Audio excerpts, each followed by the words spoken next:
Okay, good morning. I thank you for coming today. And, after the wonderful day we had yesterday, so we are starting an even more wonderful day today. And so I'm chairing this session. My name is Carlo Ghezzi, and I'm very glad to introduce the first speaker in this session, who is Helga Nowotny. She for the European research community, she will always be remembered as the first president of the ERC, and the ERC is... Oh, the second, yeah, you're right. As a president of the ERC, and the ERC, I think, is one of the most important creations in the history of European research. So I'm very glad to give Helga the floor for the presentation on Imagining Our Digital Future, How Human Will It Be? Thank you very much, Carlo, and good morning, everyone. The session today has the title Dynamics in a New World, and I would like to take you right away when it all started. The beginning of the universe. We don't see the beginning of the universe, but what we see here is the gravitational waves 1.3 billion years ago. And it took 100 years ago, it took Einstein to predict that gravitational waves exist. And it took more than 50 years for a group of dedicated researchers, engineers, scientists to build the LIGO detector, which was awarded with the Nobel Prize in 2017. Why am I telling you this? Well, the dynamics started then and has been going on ever since. And this is a somewhat different view back onto our evolutionary past, namely an interesting, sorry for those who cannot see it, but the important message is that we see a clustering, more than you would expect by chance, of climate changes in the past, connected with the extinction of species, new species arising, migrations of human populations, and technological innovations. So maybe going to the present, we live in another epoch. I mean, these are all long stretches of time, looking back to the past, where again we have this clustering of climate change, of migration, of biodiversity and extinction, but also of technological innovation. Now, the point is, whatever we see from the past, we owe it to science and technology. Without having science and technology and the tools to go back, we would be as ignorant as people were thousands of years ago. But we cannot escape the present. And yet, we are blind towards the future. We are blind towards the future because the future is uncertain, and yet we have this inherent craving to predict things. We want to know what the future has in store, what it will bring. And so, not surprisingly, and you see it here on the right side, practically everywhere in early civilizations, early indigenous populations, tribes, there were people who tried to divine, to find out what the future will bring. And this is one of the interesting examples. It's called oracle bones, coming from China. It was already discovered at the end of the last century, but it took very long, really, to find out what it's all about. By now, we know what went on. It was a very technological process of taking the shoulder blades of sheep and sometimes also of turtles, and these were held above fire and to see the crackings. And you had specialists trained in doing that, but there's also a social side. Like every technology has a social side. These diviners had to advise the court, so they had to know what was going on at the court. And of course, they tried to fit whatever they had to say into the social structure of the powerful whom they had to advise. Today, we no longer practice this, but we still are very much addicted to writing these reports on, the future 2050, 2040, 2060, etc., regarding to energy or whatever else. So the future is uncertain. We accept this, but it is also open. And this in itself is a social invention. And we know that it was only around 1750, between 1750, 1850, the historian Koselleck called it in German the Sattelzeit, the settled time, when people started to get the idea the future is not predetermined by the past. And before this event, before this invention, people believed it's the gods of whatever kind, it's fate, it's destiny, but whatever happens in the world has already been prescribed, predetermined in the past by some kind of supreme power. And in the middle of the 19th century, people got the idea, well, the future is open, and to some extent, we can also shape it. And this is a major transition, in my view, with regard to how we look at the future. It remains open. On the left side here, this is a re-edition of a very famous, important manifesto written by Abraham Flexner in the 1930s. Abraham Flexner was an reformer, an educational reformer in the US. He reformed the way how medicine was taught in the medical schools, etc. But then he got this idea to write a manifesto that an institute devoted to fundamental research should be created. He had the good fortune to find people who were willing to finance it. And this became the beginning of the Institute of Advanced Study in Princeton. And as you can see from the title, his argument is the usefulness of useless knowledge, which has lost nothing of the importance of the message conveyed by these few words, namely, fundamental research cannot be programmed, it cannot be planned.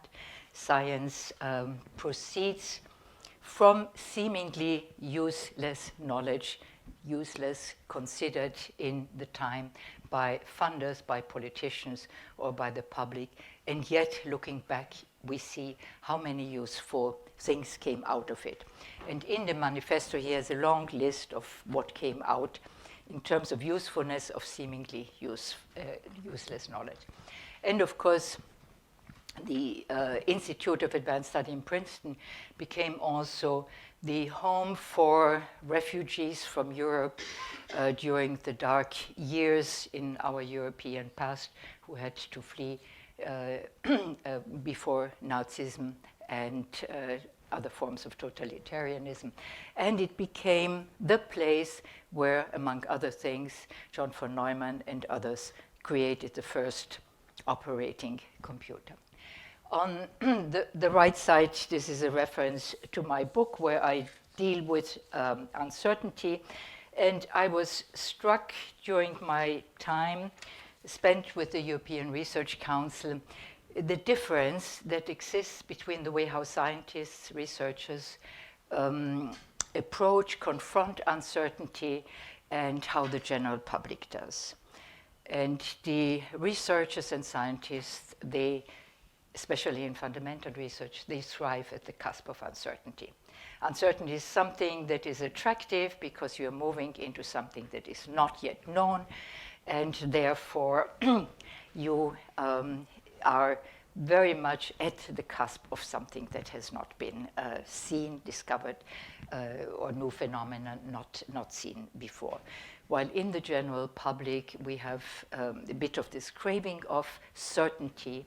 And politicians also follow the same line. They want to know from scientists, is this particular substance cancerous or not?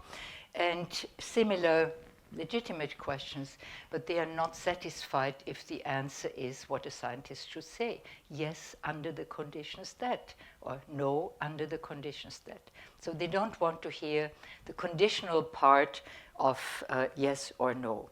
And this is part of the problem we have in communicating with society. Now, famous quote from famous science fiction writer, "The future is already here, but unevenly distributed." Now, the future also arrives in an undistributed way. And yesterday we had a very good example given by Miriam on the way how in Africa, some parts arrive very late. And of course, they are put to different uses than in other places. But it's also a forceful reminder that in a globalized world, the future, the latest waves of technological innovation arrive in an undistributed way, and they have undistributed consequences. Now, I called my presentation here Imagining What Is Not Here As Yet, Imagining the Future. Now, in science and technology studies, we speak quite a bit about socio-technical or socio-technological imaginaries. What are these imaginaries? These are collectively held visions that are ephemeral. They cannot be fixed very clearly, although people try to get a handle on them. They are in the mind. They have many different sources that come together to shape them. And these collective imaginaries, at the same time, are also rooted in particular communities. And again, yesterday, looking back historically, we got some very good examples also of the kind of visions that people early on had in the development of computers, in the development of IT, of algorithm, etc., as to where they would like to go and the kind of social impacts they would like to have, which of course does not mean that this will always happen. But these imaginaries are very important. They exist in professional communities, but they also exist in the general public. And very often there are also clashes of these different imaginaries and visions, but it's very difficult, to pin them down because they are fleeting, they keep changing, and yet they are very important in shaping what happens, and they are also, as I will try to show, they're also what we call performed.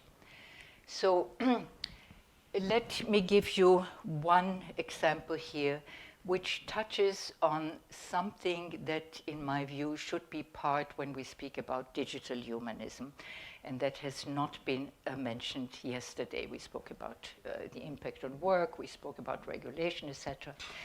But we did not speak about what this picture reveals, namely the anxiety about one's identity.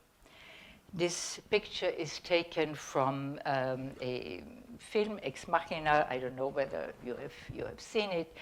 And for those who have not seen it, it's a kind of thriller mixed with science fiction about a computer nerd who is invited by his boss to a retreat.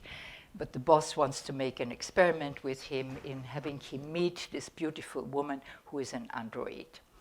And the boss wants to find out, and this is really the question behind the anxiety. He wants to find out, although you can see she's an android, we already attribute her being gendered, that she is an android.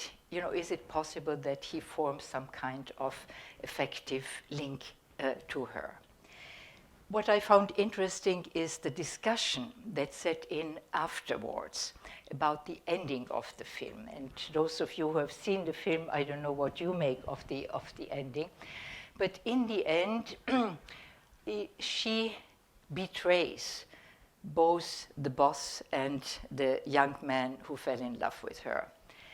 And Garland, the filmmaker, was asked, why did you end the way how you ended the film?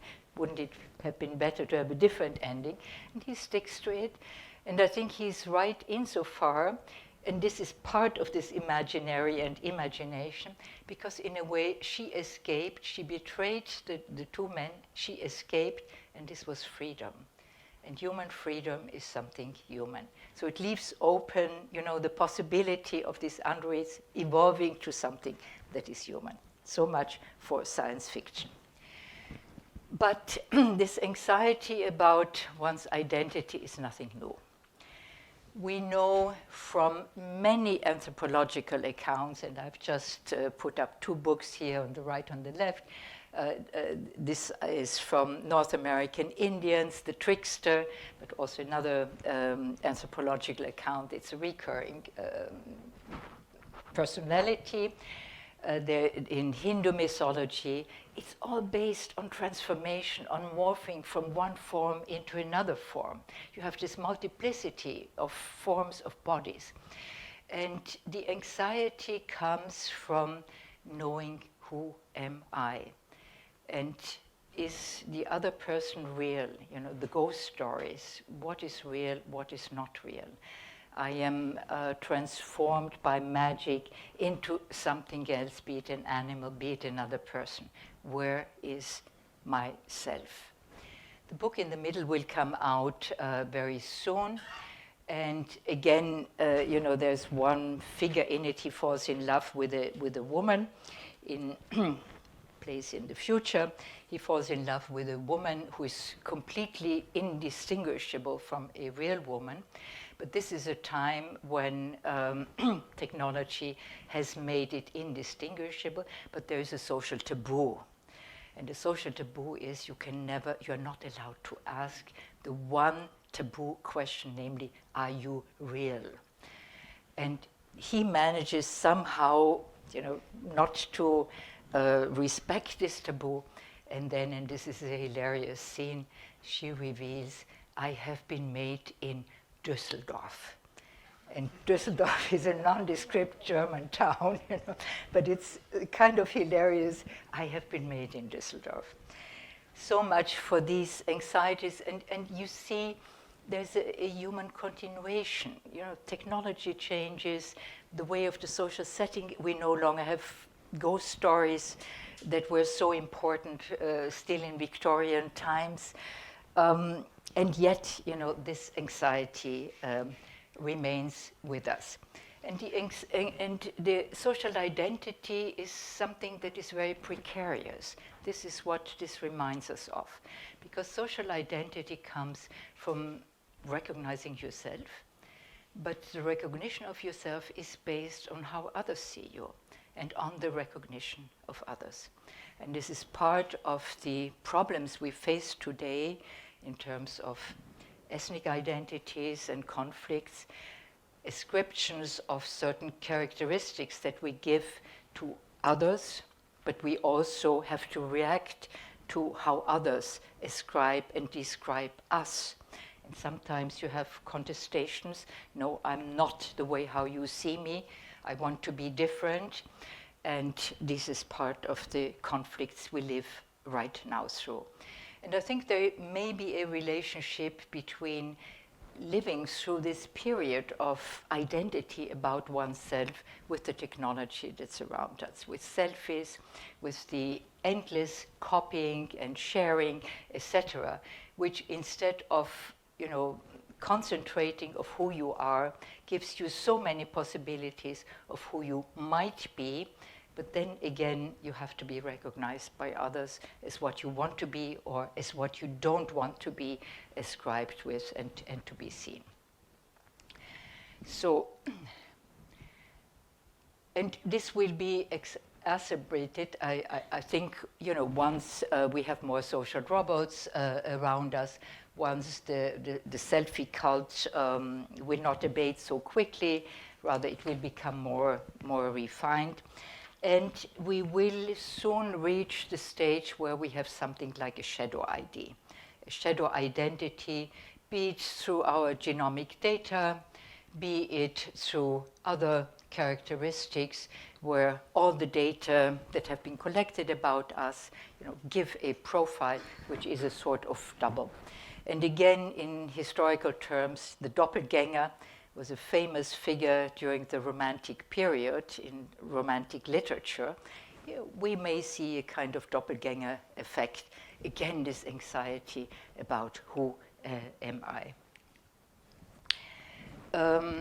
Artists are an important part of shaping also our collective imaginaries.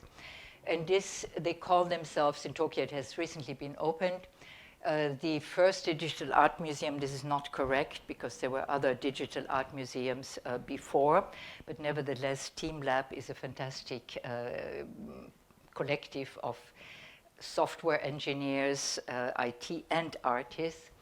And this is another vision, if you want, a Zen-like meditative way of making you feel good when you lose your identity. Of course, when you walk out of the museum, you want to have it again. But for some time, you know, you enjoy this kind of soft losing of your identity. Then there are still other ways how identity enters into the picture. And this is about identification. And I've chosen this example here based on the work of my colleague here in Vienna, Ulrike Feld and Susanne Oechsner, which, by the way, was a collaboration with the Technical University here. And what Ulrike Feld and Susanne did is they looked at a commercial that promotes a clothing label with radio frequency identification. And the commercial, I did not bring the video because it's too long, but what the commercial is, a well-done commercial that shows you how these radio frequency tags are used to do what you expect the commercial value to be, namely to put things in order in a shop. You want to know, where things are, how to assemble them, missing items, etc. But also the persons inside the shop are part of it. So things and people interact. If you want, we see another instantiation of machine and human interaction here. But the point that they make is also about the invisible infrastructure. When you are in a shop, usually you don't pay attention.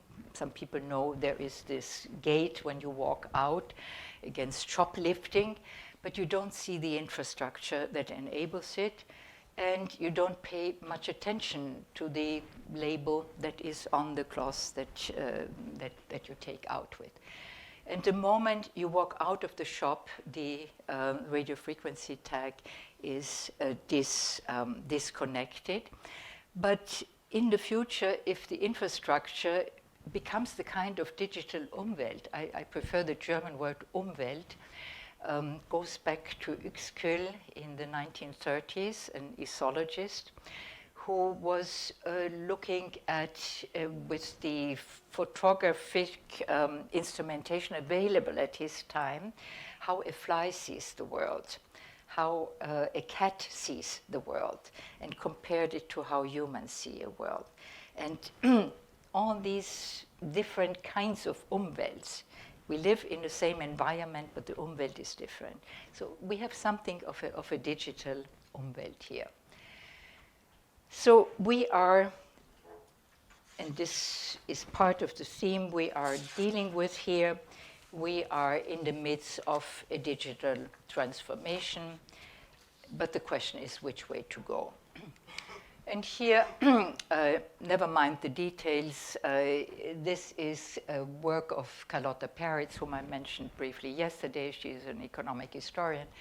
And she says we live now in the fifth techno-economic paradigm change. And she looks at the way how the economy is changed by new technologies entering. And these are typically what is called by innovation theorists and economists the general purpose technologies. So based on these rare but radical innovations like electricity, as you see here, age of oil, automobile, mass production, before electricity, steam engine, etc. And she is interested, how long does it take? Because the economy is a complex system, and whatever change happens does not happen at once. So which are the sectors of the economy that are affected first? Why is there resistance? What does it take in terms of micro-innovations in order to adapt, to get the system to change, etc.? But she also makes the very important point that, at least based on the past, there is a pattern that she sees in all 5 of these paradigms, namely the concentration and the build-up of monopolies. So you have, can take 10 years, can take 20 years, but you have, at least in the past, the constant recurrent pattern of the rise of monopolies. And she says, at least in the past, the only way how these monopolies were interrupted and destroyed was through policies, what Moshe was talking about yesterday. Without policies, the monopolies persist.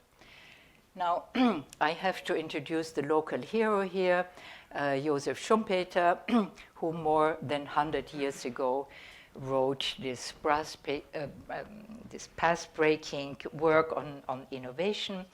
And what Schumpeter is remembered for, apart from creating the figure of the entrepreneur as being ahead of his competitors, etc., is the double-edged sword of innovation, which he called it, namely creative destruction. And he emphasizes that there are the innovative firms that can really change the way how an economy functions, how all sectors functions. And he also shows how some part of the old economy are destroyed, new ones arrive. And this means there are always winners and losers.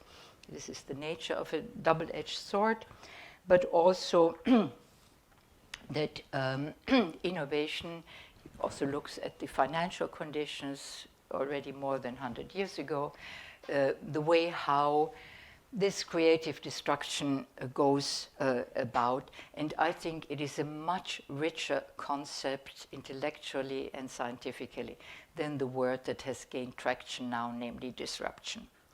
Disruption just means you tear something apart, you destroy something, but it gives you no indication of what is yet to come, while the creative destruction sort of keeps this kind of balance. So being underway, you have very different possibilities. I've just shown you here 2 books standing for different visions. Klaus Schwab pushing the 4th Industrial Revolution, now with the World Economic Forum having an institute in San Francisco, building up similar institutes all over the world, from Beijing to Saudi Arabia, Rwanda, Brussels, etc. And you have this very critical assessment by Shoshana Zuboff saying we all collude in giving our data for free, and we are in what she calls the surveillance capitalism. The future of work I will skip because Moshe has covered it yesterday, but this is something that has not been covered as yet, namely what is the possible relationship or the actual relationship between the environmental crisis, the possibility that we are near a tipping point in terms of climate change, and all the horrendous implications it will have with the digital processes and digital transformation going on. And there are people who argue it is time that we try to find an integrative approach.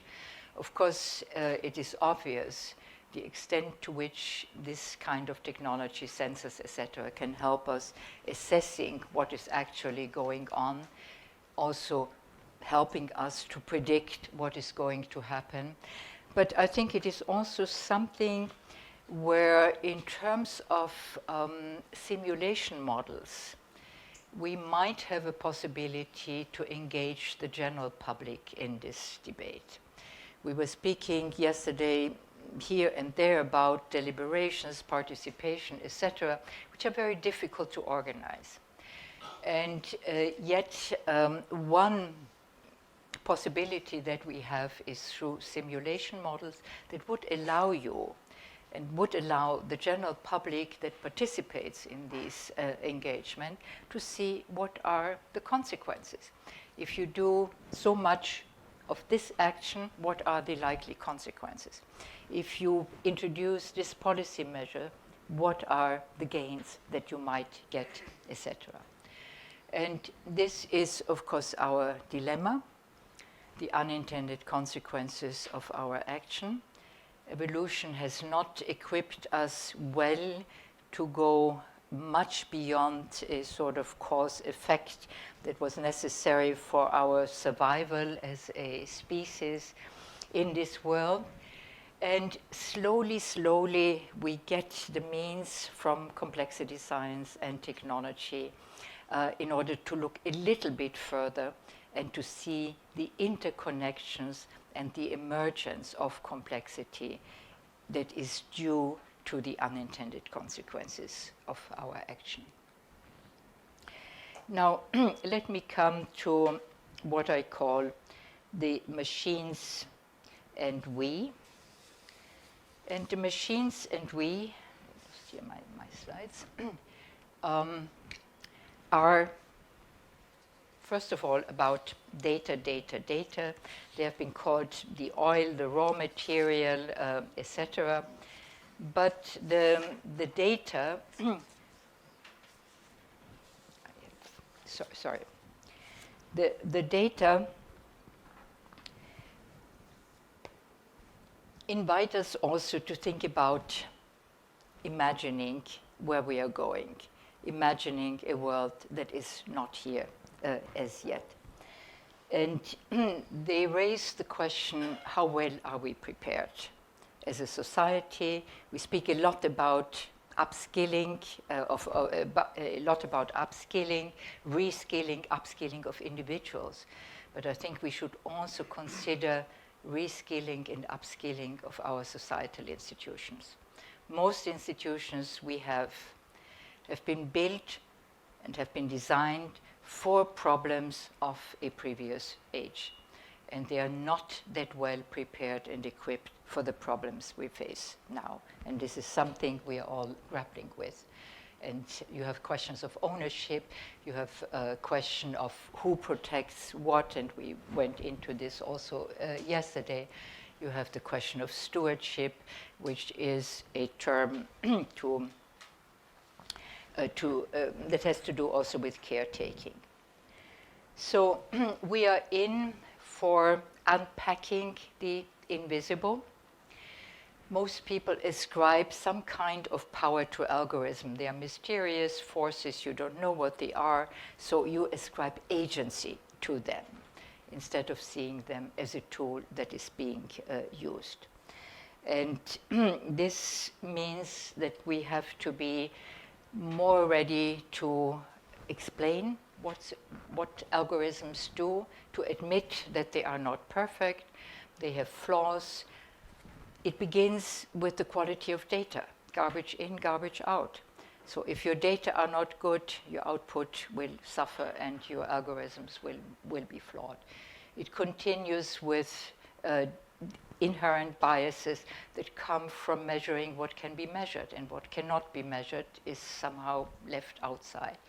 And I would say only in the third instance is it the white guys from California who put in intentional or unintentional biases into the algorithm. Looking into the world of data, into a kind of digital mirror, what do we see? It gives us the opportunity, it challenges us, and I go back to identity, to rediscover, and this is what the Renaissance humanism were all about, a rediscovering what makes us human. And one trait that makes us human is the ability to ask the question why, which we cannot as yet ask to our data, and people are trying to come up with causal mathematics, with causal modeling, but we are far from being there. The question why, and related to the question why, is of course the question of meaning and what is a meaningful life. This is something we might gain from looking very closely and scrutinizing, to come back again, scrutinizing in this digital mirror what makes us human. My conclusions are threefold.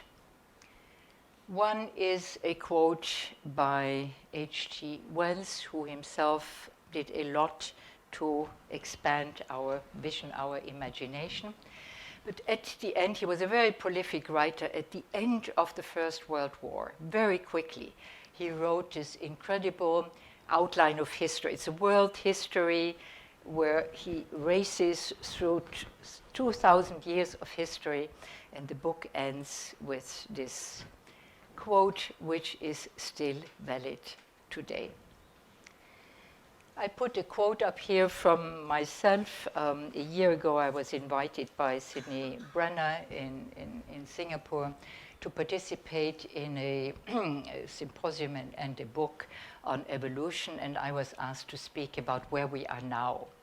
And I said, this is a humble view from inside evolution, because we are the only species on Earth that can speak about evolution and being part of evolution, and evolution continues.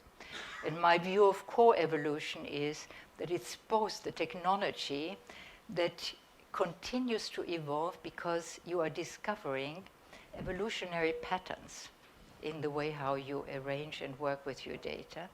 And we also are still we still continue to evolve, and in the future there might be different life forms, but it's a co-evolution of machines and us. But my last conclusion belongs again to an artist, Michelangelo Pistoletto, an Italian artist who was professor here in Vienna for 10 years. And he came up with this symbol. He calls it the third paradise, il terzo paradiso. And the third paradise, in his view, is on the left side, the circle, is nature, where we started out. On the left side, you have what we made through industrialization.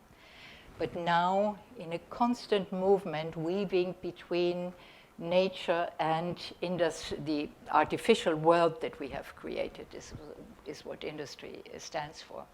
We have to find some kind of balance between nature and the artificial.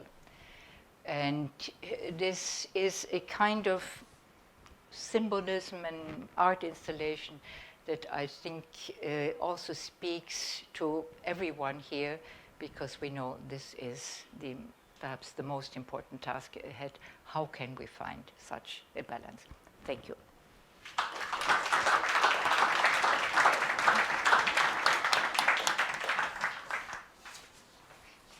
Thank you very much. And we are ready for questions and comments.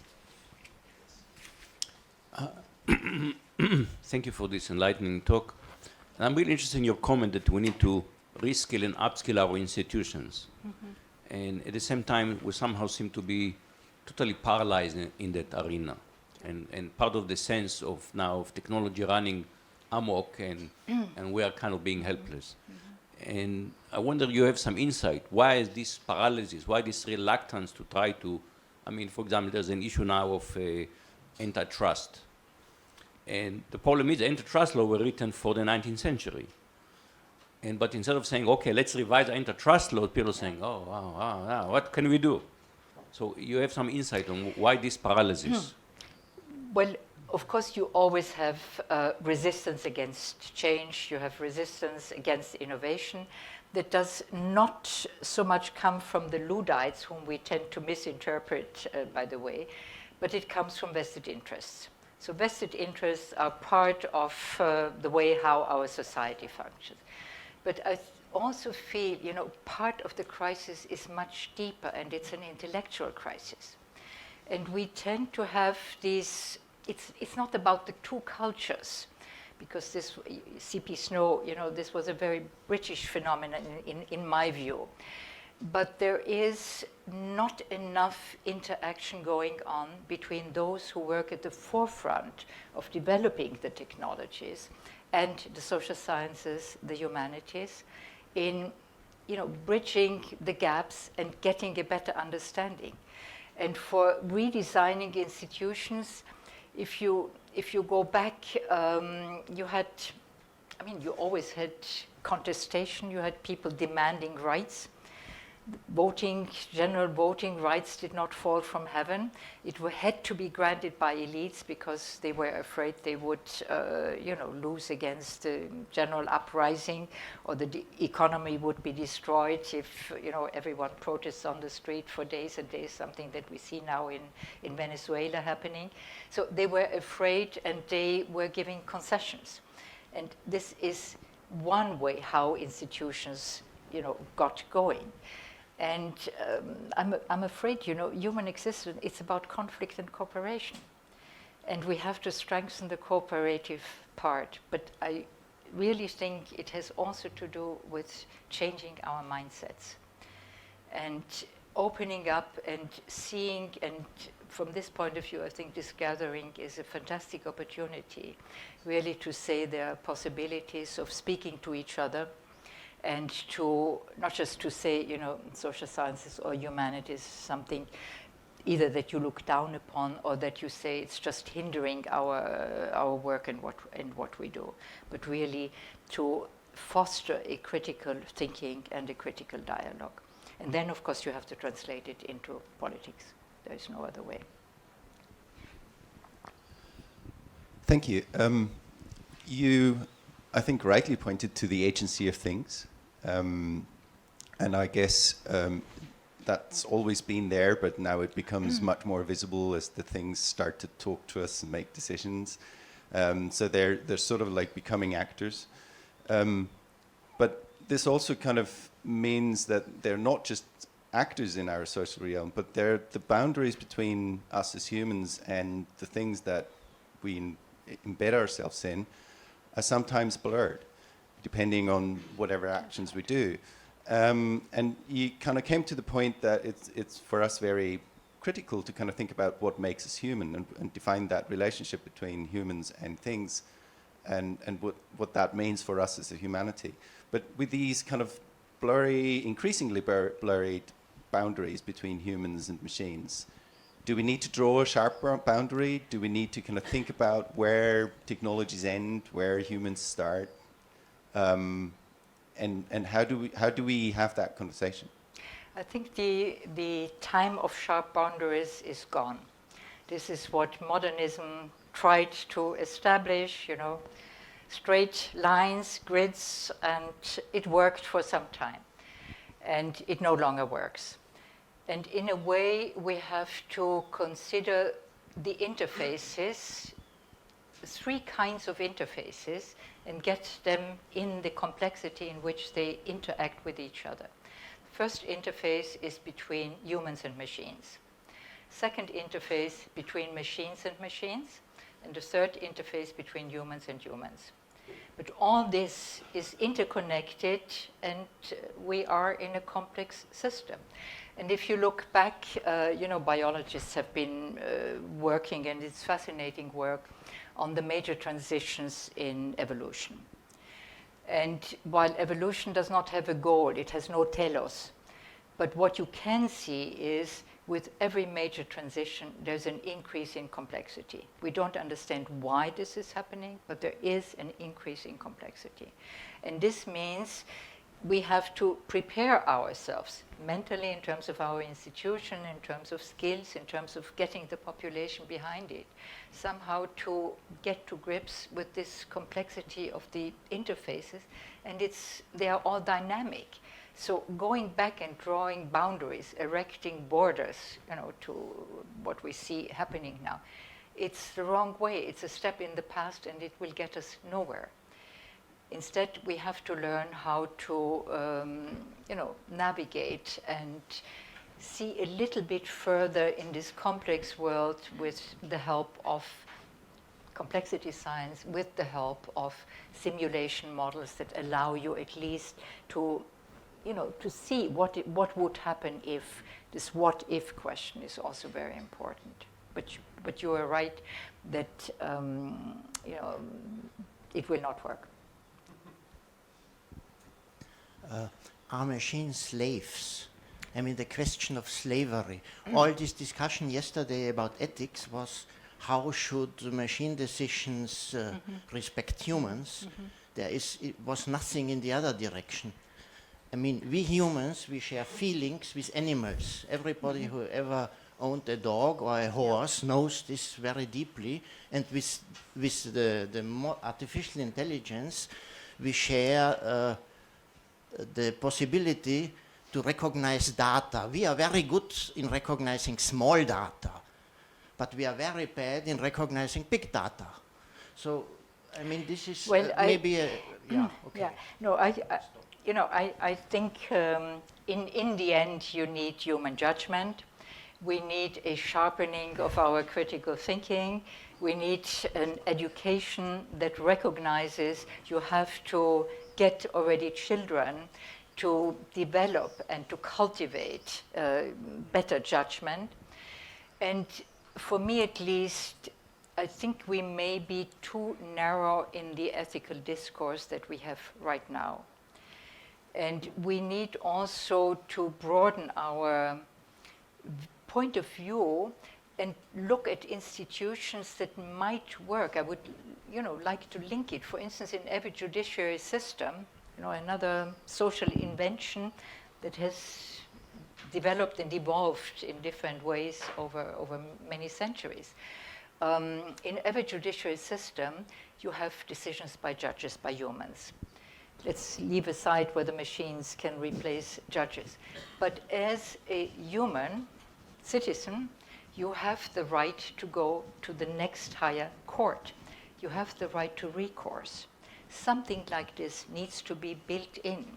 And we need digital rights for humans that are legally enforceable, but also that draw on something of the best things that have proven their worth in the institutions that we already have.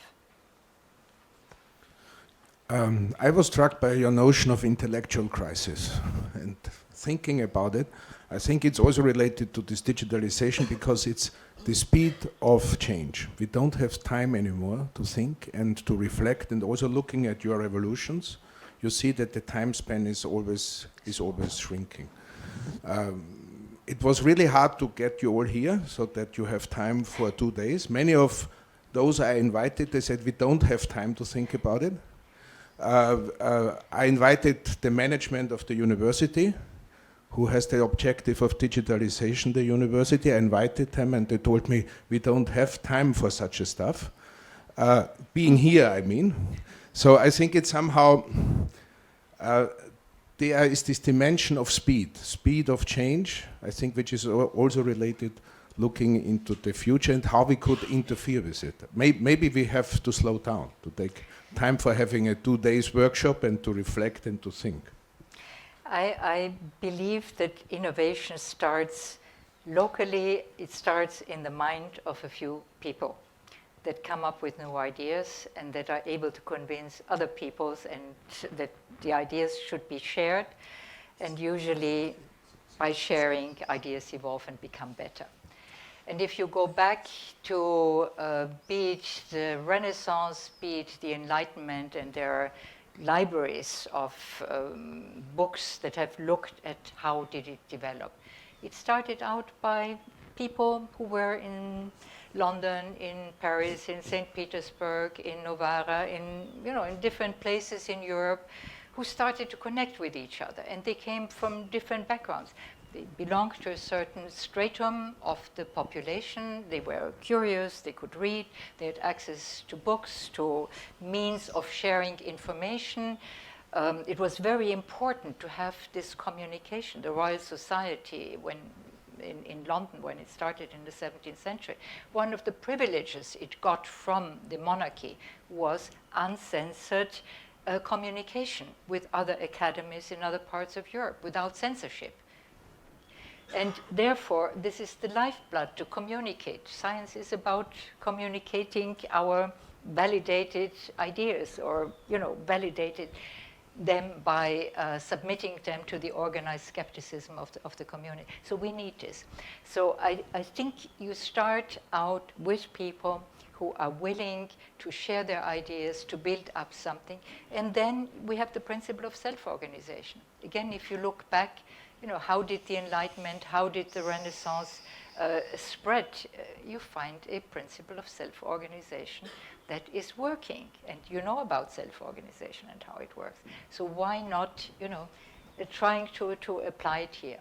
Now, having said that, we are all pressed for time. There's more and more pressure, especially on young people and in the academic world. And we have to make it possible to have more free spaces, to have experiments where you say, let's try out this, let's see very carefully. An experiment, you have to know what you're doing and what questions you are asking. If it works, let's ask, can it be upscaled? If it does not work, we scrap it. But we have to, as with a scientific background and intellectual curiosity, we have to argue and to do something to create more free spaces and more spaces for experimentation. Thank you. Helga, you mentioned at least 2 tipping points. One is the ecological, you mentioned it explicitly, but like other speakers, you also mentioned implicitly the tipping point. We are going into something we don't know yet with the data revolution.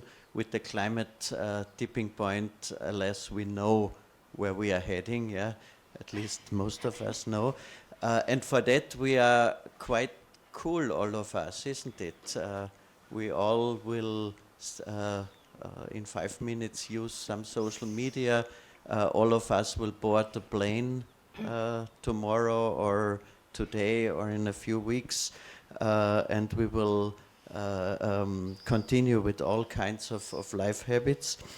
And in the Renaissance, there was not only people like the Royal Society members, but also people like Martin Luther, who was also an intellectual, who had perhaps a little stronger sense of urgency for his beliefs or his needs. Yeah. So, do we need to échauffer? So, do we need to heat up a little, all of us? Are we too cool? That's my question, which fits quite well to what Hannes has said.